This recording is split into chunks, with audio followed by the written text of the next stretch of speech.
infrastruktur terbangun karena adanya pengadaan tanah yang berkualitas.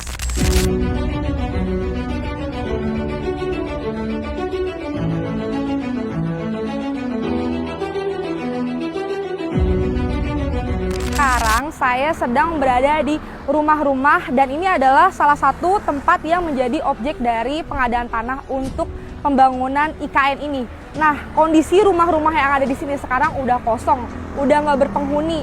Nah, terus kita pengen tahu gimana ya progres pengadaan tanah untuk pembangunan IKN ini. Kita tanya langsung yuk sama Satgas Pengadaan Tanah di IKN. Jadi pengadaan tanah di IKN itu sebenarnya ada sekitar 24 paket, yang mana 11 diantaranya sudah selesai dan yang sedang on progress itu ada sekitar 13 paket pengadaan tanah, seperti itu, Mbak. Oke, gimana sih selama ini kendala untuk proses pengadaan tanah di IKN ini ya, Mas?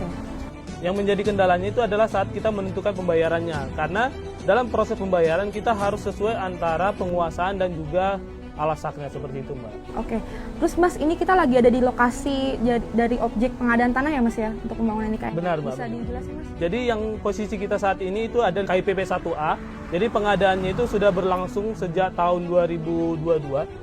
Jadi sekarang itu pengadaan tanah KIPP 1A ini sudah hampir selesai, Mbak, jadi sudah dilaksanakan penyerahan hasil secara parsial, seperti itu.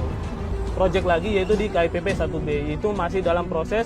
Sudah ada yang dibayarkan, tapi masih sebagian besar masih dalam proses validasi, seperti itu.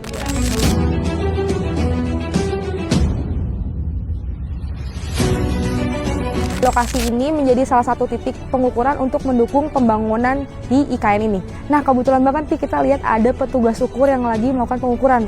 Kita tanya-tanya aja yuk langsung gimana progres pengukuran di IKN ini. Oke, Mas Arya, bisa dijelasin terkait teknis pelaksanaan pengukuran di kawasan IKN ini seperti apa? Apakah ada perbedaan?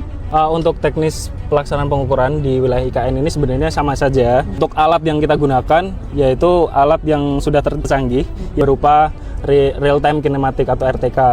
Nah, kemudian untuk teknisnya di lapang seperti biasa, kita memenuhi asas-asas yang dengan standarnya pengukuran, yaitu memenuhi asas kontradiktor delimitasi. Kalau hambatannya ini seperti apa, Mas? Di lapangan ditemui kendala apa aja gitu, Mas?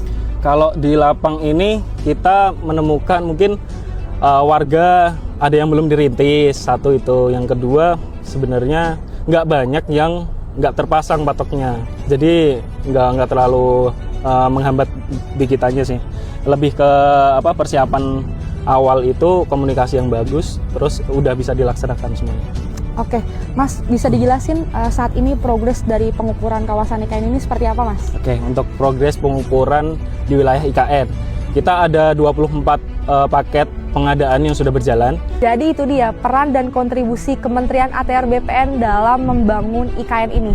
Ternyata nggak mudah ya, dan butuh perjalanan dan perjuangan yang sangat panjang dari teman-teman yang ada di lapangan. Kita doakan semoga IKN ini bisa berdampak positif untuk masyarakat sekitar dan masyarakat Indonesia.